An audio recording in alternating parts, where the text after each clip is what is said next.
Hello everyone, and peace of Christ to all of you. Today we are going to teach you good manner. Good manner is very important, especially if you are going to convert to Islam or you are a Muslim. We don't accept. Let us make it clear. We don't accept anything except having holes in the narrative. This is the only thing is allowed. And as you see in this cloth here, the Prophet is very conservative man. He will not allow the women to show her face, but he designed a special dress with holes in the narrative. So Prophet Muhammad, who taught people how to be people of good manner, how much his manner was good. Now, we will not question how many rape he did, etc. But today, we have Dr. Yasser Qadhi, Dr. Hole in the narrative. Previously, Yasser Qadhi is going to explain to us how the Prophet, he was practicing his good manner. And I hope that this will be not a great example for men in real life. Go ahead, Hole in the narrative. And this is an incident that the books of tafsir mention more than the books of seerah, because the Quran was revealed for this incident, and therefore the books of tafsir mention this story. And once again, so with Maria, there's all of these mini stories that are problematic from one perspective, and this is also one of them. And again, I reiterated, it better you hear it from me than from others. And also, this is in the Quran, so you can't really, like, this is a verse in the Quran. It is reported in At-Tabari that, and many other books of tafsir, that one day Hafsa went away and she was not going to be at home, and so the Prophet called Maria to the house of Hafsa, and it so happened that Hafsa returned earlier than she was supposed to, and she saw Maria leaving her house. So she became extremely enraged, and she became irritated with the Prophet ﷺ, and she said that, Ya Rasulullah, is that how much, how do I translate this, respect you have for me, or is that what you think of me in my house and on my day? And so the Prophet ﷺ continued to placate her and calm her down, and she basically was very emotional, and until eventually she made the Prophet ﷺ promise to never ever see Maria again. And the Prophet ﷺ said, I have made her haram for myself.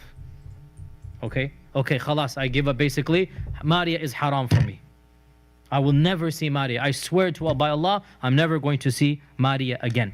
And he told Hafsa, he made Hafsa basically keep this between the two of them, and he said, do not tell Aisha. And this shows what a story, what a prophet. And look, he did not tell us what happened. So the Prophet, he called Mary the Copt to come to his house. Okay, what happened inside the house? And then his wife, she came and she saw Mary the Copt leaving the house. Oh, are you sure this is the story? The story doesn't say that. She cut him in the bed. That's why she said to him, in my bed, in my house, you filthy coward, son of Muta.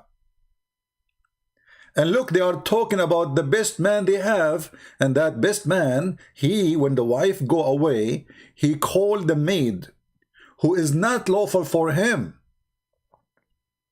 You see, the Muslims, when they try to give you some information, they say to you in the Quran, it says, it is lawful for you to have sex with whatever you own in your hand.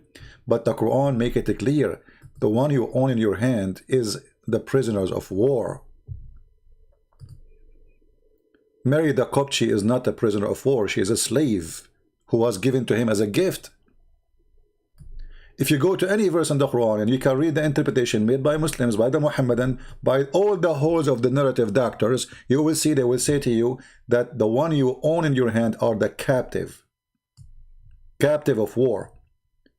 So the Quran make it clear that a captive of war, you can rape them. But there is nowhere in the Quran it says that a woman, she is your slave, not from captive of war, you can rape her, or you can sleep with her, or she is lawful for you. So Islam make it clear that you can rape women who you kidnap them from their husbands, but you cannot rape women who they are just your servants. Mary the Copt is his servant. And just to show you how filthy this cult, there's a story about a woman. I posted the hadith reference. This is like not only one hadith in the video info. You can click and you can open them. But this is the book of Al-Musannaf, page number 550. But this hadith exists in many places. It's not only one. They are giving you reference of many hadith. About a Muslim woman, she did marry. She marry, not sleep. She wanted to marry, not to sleep with the guy. Remember, with a slave she owned. The Caliphate Umar, he did beat the hell of her, and he killed her, according to some reference. وَأَقَامَ عَلَيْهَا الْحَدِّ. Some they say because she is single, he did only give her 100 whip. So look at this filthy. I'm going to click translate to English. Let's see how we translate. I think we have to click here. All right. So look how filthy this religion is. Muhammad, he can sleep with the maid who is not a slave, and she is not married to him. A woman, a Muslim woman, she cannot sleep with her slave even if she is going to marry him. And actually she cannot marry a slave.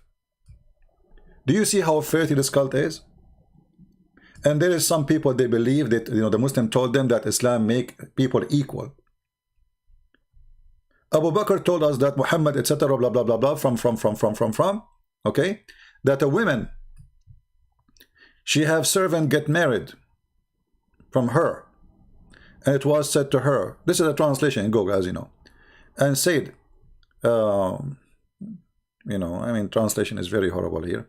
And she said, well, you know, isn't it the Quran says it is lawful for you to have relationship with your hand own processed, or, you know, the one you own them by your hand?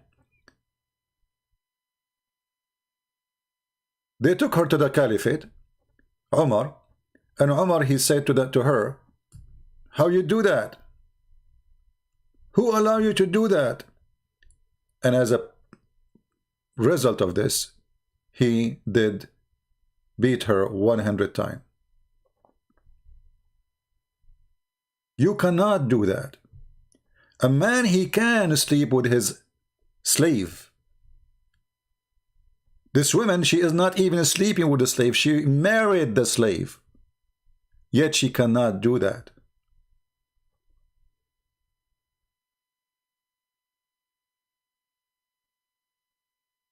Do you see the irony? Do you see how filthy this cult is?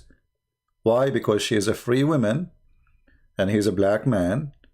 And this is an insult to the black man, to the white man, to see a white woman marrying a black man, and he is her slave.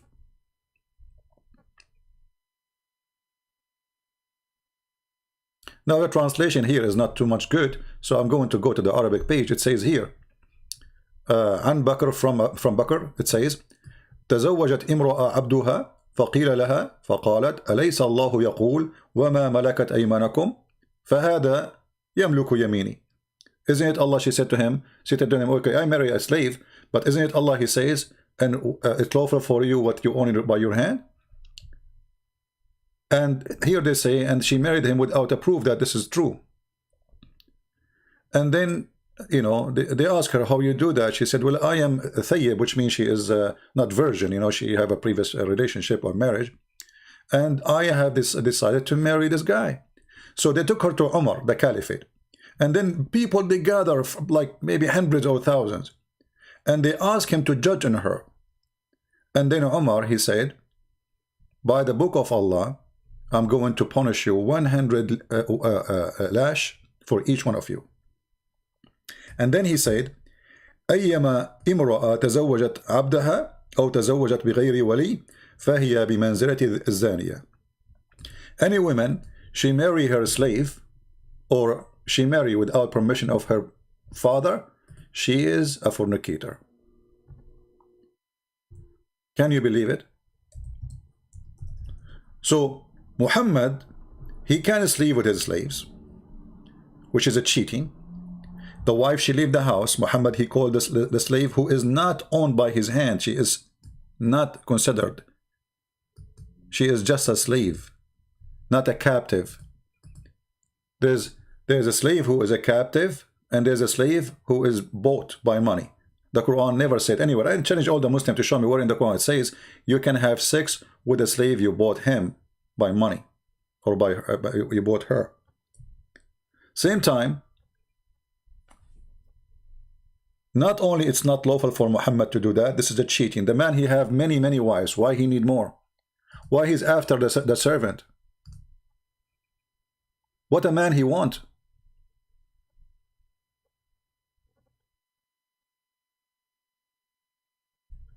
I took this part here, the one I copy in the screen, and I took it to Google Translation. You can do the same. You know, this is the page, it's in the info. You can copy the same part, or you can, like, you know, in order to get better translation, just like copy part by part, so you can get better translation in Google. When it get long, it get lost. Omar, he said, whichever woman marries her slave or marries without guardian, she is an adulterer. This is Google Translation. How come if the Prophet, he sleep with the slave, he's not married, he's a good man? And how in the world people who believe in a Prophet, they believe he is the most decent person, they think there's nothing wrong in this man asking the servant to come to the house so he can sleep with her as soon as the wife, she left the house. And this is an incident that the books of tafsir mention more than the books of seerah, because the Quran was revealed for this incident, and therefore the books of tafsir mention this story. And once again, so with Maria, there's all of these mini stories that are problematic from one perspective, and this is also one of them. And again, I reiterated, it better you hear it from me than from others. And also, this is in the Quran, so you can't really, like, you notice here, you better hear it from me than from others, because this is bad. This is our Prophet. We have a fornicator who speak against fornication. We have a fornicator who said that he's a prophet, and he is the one who stoned people to death for fornication. So the fornicator who practiced fornication every day, he stoned you to death for fornication, but yet he practiced it as a lifestyle. Like, this is a verse in the Quran. It is reported in Tabari that, and many other books of tafsir, that one day Hafsa went away and she was not going to be at home, and so the Prophet called Maria to the house of Hafsa, and it so happened that Hafsa returned. It so happened, Hafsa, how dare you? I mean, he did not, you know, I mean, wait until he, you know, she's done and she go. And you see here, the coward, he did not say what happened. I mean, okay, she called her to the house to do what? To clean the house, to make coffee. They are ashamed of their Prophet. They are ashamed of the story. And now he's trying to cover the story because it's there anyway. We are talking about it. He's not saying, he said, you know, you better hear it from me. They heard it from us before you, you coward. We force you to talk about it. The same as the holes of the narrative.